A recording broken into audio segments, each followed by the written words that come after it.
3 साल पहले ध्रुव राठी चैनल पर कोका कोला के साइड इफेक्ट पे एक वीडियो अपलोड हुई थी, जिसमें उन्होंने आलू सारे बेसिक पॉइंट क्लियर किए थे, लेकिन एक इंग्रेडिएंट जो उन्होंने एक्सप्लेन नहीं किया और वही सबसे ज्यादा खतरनाक और काबिल गौर पॉइंट था।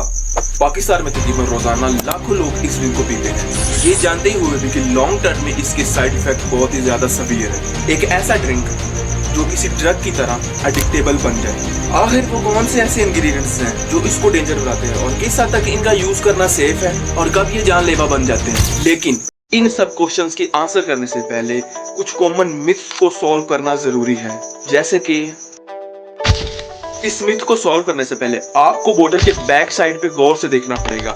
वहां उसकी इंग्रेडिएंट्स लिस्ट पे वहां पे साफ साफ लिखा है कि कोका कोला में कार्बोनेटेड वाटर शामिल होता है। जिनको नहीं पता, कार्बोनेटेड वाटर सिंपल वाटर में कार्बन डाइऑक्साइड गैस को शामिल करने से बनता है और इसी की वजह से कोक में वो फिज वाली फील आती है। तो जैसे ही हम कोक पीते हैं, इसमें मौजूद कार्बोनेटेड वाटर स्टमक के वार्म एनवायरनमेंट में अब्रप्ट होना स्टार्ट कर देता है, जिसकी वजह से स्टमक फूल के एक्स्ट्रा स्पेस बना देता है, जिससे फूड भी फैलता है और वो फील पढ़ते हैं नेक्स्ट मिथ पे, जो कि यंगस्टर में बहुत ही ज्यादा कॉमन है। कुछ लोग यहाँ पे स्मार्ट बनते हैं, वो ये कहते हैं कि हम तो कोक यूज ही नहीं करते, उसकी जगह पे हम डाइट या जीरो शुगर कोक यूज करते हैं। तो इस मिथ को क्लियर करने से पहले आपको एक्चुअली दोनों का डिफरेंस पता होना चाहिए। आपको ये जानकर शौक लगेगा कि दोनों में सब के सब इंग्रेडिएंट्स एकदम सेम है, सिर्फ एक इंग्रेडिएंट का डिफरेंस है और वो डिफरेंस है शुगर का।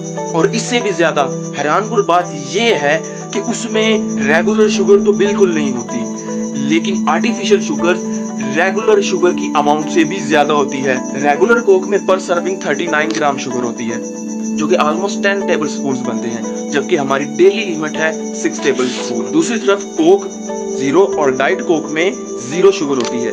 ज्यादा खुश होने की जरूरत नहीं है, आगे सुनो। रेगुलर शुगर तो इसमें जीरो होती है, बट इसमें एडेड शुगर शामिल होती है और एडेड शुगर से मुराद वो वाली शुगर होती है जो नेचुरली बॉडी को चाहिए ही नहीं होती। यहाँ पे मेनली दो शुगर्स का नाम आता है, एस्पर्टेम और एसोसल्फेम पोटेशियम। सबसे पहले बात कर लेते हैं डाइट कोक की। एस्पर्टेम नाम शुगर होती है 200 mg, जबकि एसोसल पोटेशियम होती है 32 mg। यानी ये तो क्लियर हो गया कि डाइट कोक हो या रेगुलर कोक, दोनों ही डेंजर हैं, पर कितनी डेंजर है ये जानना अभी बाकी है। अब सुनते जाओ। इनसे होता है weight gain, liver fat, mental health problems, blood pressure और ओबेसिटी जैसी बीमारियां होती हैं। अगर मैं चाहता तो इन सबको डिटेल में एक्सप्लेन कर सकता था, लेकिन मैं आपको वीडियो में बोर नहीं करना चाहता। आप चाहें तो वीडियो के बाद खुद भी इस पर सर्च कर सकते हैं।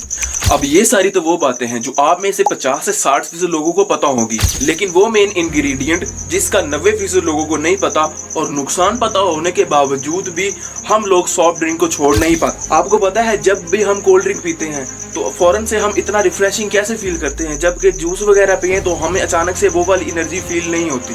तो इसके पीछे का सीक्रेट है, वर्ल्ड मेडिकल हेल्थ के मुताबिक 2015 में एक स्टडी कंडक्ट की गई थी, जिसमें ये बात प्रूव मिली कि जो इफेक्ट हीरोइन ड्रग के होते हैं वही सारे के सारे इफेक्ट होते हैं कैफीन में, जो कि शामिल होता है कोक के अंदर। कैफीन बॉडी में जाने के बाद जो सबसे पहला काम करता है वो है एडेनोसाइन केमिकल को ब्लॉक कर देना। एडेनोसाइन वही केमिकल है जो कि स्लीप कॉज करता है और इसका सीधा असर हमारे स्लीप पैटर्न्स पे पड़ता है। अगर आपको ये लग रहा है कि ये तो एक नॉर्मल बात है, तो आपकी जानकारी के लिए मैं बता दूं कि एक शख्स जिसकी एवरेज एज 60 इयर्स होती है, वो अपनी लाइफ के 20 से 25 इयर्स तो सो के गुजारता है। इससे आपको पता लग गया होगा कि स्लीप कितनी ज्यादा इंपॉर्टेंट है। इसके बाद इसका दूसरा कारनामा ये है एड्रेनालाइन केमिकल को रिलीज कर देना। एक्चुअली में ये केमिकल तब यूज होता है जब फाइट और फ्लाइट वाली सिचुएशन यूज होती है और यही वजह से हम एक्सट्रीम एक्टिव फील करते हैं। इसका बुरा असर तब होता है जब अचानक एक एनर्जी स्पाइक मिलने के साथ ये ड्रॉप हो जाए और then we feel tired and low energy. इन सब के अलावा कोक में कुछ ऐसे भी इंग्रेडिएंट शामिल हैं जो कि एसिडिटी, स्टमक प्रॉब्लम और यहाँ तक कि कैंसर जैसे सीवियर डिजीज भी कॉज करते हैं। रेगुलर कोक में एक एसिड भी शामिल होता है जो कि है फॉस्फेरिक एसिड। आल्दो इसका इतना ज्यादा मसला नहीं होता क्योंकि हमारे स्टमक में इससे भी ज्यादा डेंजरस एसिड पाया जाता है जो कि है H2SO4। ये उन्हीं के लिए ज्यादा मसला करता है जिनको अक्सर एसिडिटी का प्रॉब्लम रहता है। बट इसके बाद वाला इंग्रेडिएंट आपके होश उड़ा देगा। क्या आपको पता है कोक में वो डार्क ब्राउन कलर कैसे आता है? तो कैरामल ही वो इंग्रेडिएंट है जिससे वो कलर आता है। जिनको नहीं पता, नॉर्मल चीनी को कंट्रोल टेम्परेचर पर हीट करके कैरामल तैयार किया जाता है और स्टडीज में ये बात प्रूव मिली है कि it can cause cancer. Coca Cola के बजाय अगर आपके घर पे कोई मेहमान आए तो आपने ये कहना है कि सर आप एक ऐसा ड्रिंक पीना चाहेंगे जिसमें सिंपल पानी में कार्बन डाइऑक्साइड गैस, ऊपर से जली हुई चीनी और उसके साथ साथ फास्फोरिक एसिड और एक ड्रग कैफीन भी शामिल किया जाता है, जिसको पीने से आपको ये चंद फायदे हासिल होंगे। आपका ब्लड प्रेशर का मसला होगा, आपको हार्ट डिजीज का मसला होगा, आपको मेंटल हेल्थ प्रॉब्लम भी हो सकती है, आपको लीवर फैट भी बढ़ सकता है। अब आते हैं उस इम्पोर्टेंट क्वेश्चन पे कि आखिर इसकी कोई सेफ लिमिट है? तो इसका सीधा सा आंसर है नो। समझने के लिए सिगरेट को एज ए एग्जाम्पल लेते हैं। जब भी कोई इसको स्टार्ट करता है, चाहे थोड़ी सी अमाउंट में हो, तो उसको स्टार्ट में कोई नुकसान नहीं होता।